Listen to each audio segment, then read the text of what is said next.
So, welcome back to the study group, guys.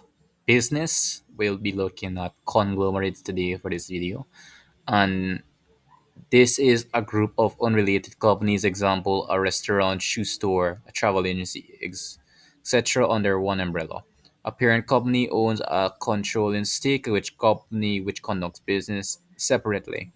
An example of this in today's society, as of now, is, for example, you have Twitter and we have Tesla, we have all these different businesses operated on the Elon Musk. It's a lot of differentiating businesses, but all of them operate under a single umbrella. So a parent company owns a controlling stake in each company which conducts business separately.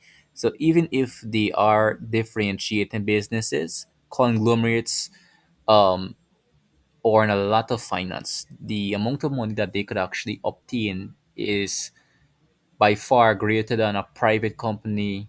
Public, it's greater by far because they have a lot of flexibility and the risk is spread over multiple companies, and they benefit a lot from economies of scale also. So they are they have a lot of flexibility in that area, so it's easier to access financing due to asset base. As I said before, they have a lot of accessibility to those things in those categorical areas. So let's look at now some of the disadvantage of the conglomerates. So management can be difficult in some cases of the conglomerates. So management can sometimes be very difficult in some cases. Some businesses may increase the risk of the conglomerate because it is functioning under one branch. But even if it is functioning under one branch, if one aspect of a business is doing badly, it will affect a lot of other areas. So that is everything for the conglomerates. It's very simplistic. So let's look at what we consider to be a cooperative business. And these are business entities owned by their members who purchase shares to join them. So cooperatives is these are they usually don't have the profit. They usually don't have the profit motive. Even, yeah, they do want to make money, yes, but that's not their main goals. They are usually established because of a specific need existing among a number of members who wish to acquire particular goods and services at reasonable cost. So let's look at the principles of cooperatives, some things that make you even eligible to join a cooperative. Let's look at the principles of cooperatives. Open membership. All persons over the age of 16 may join for a fee.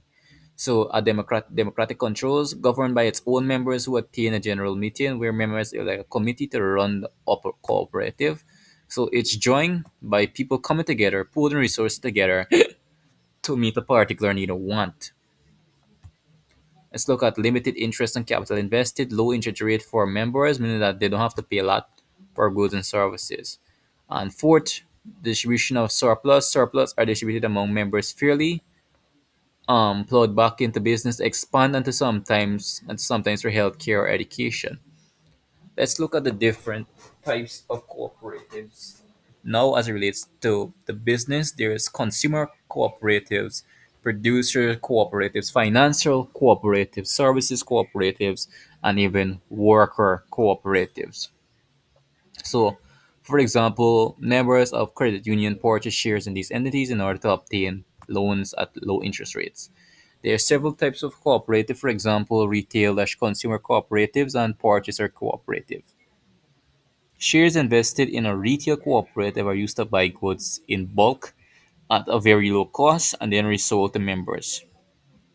Producer cooperatives may include a group of farmers who will obtain raw materials at a low cost. So profits are distributed among members, and the benefits of being part of a cooperative they are obtaining goods and services at low cost and a guaranteed market, as members are also consumers or customers. So these are some of the disadvantage of cooperatives. Listed below creates employment for members. Advantages of it: democratic management, meaning that you could have your voice heard, benefit from economies of scale, support services such as purchase and marketing for members, profits shared among members. Disadvantage no. Limited capital input depending on the size of the cooperative or the credit union, may lack managerial expertise and membership because it's just a bunch of members and persons may be young or they may be unskilled in managing the overall business activities of the cooperative. And we'll not go farther than that. We'll take a close right here. We'll be looking at nationalized industries in the next video. Subscribe, guys. See you in the next video. Please share.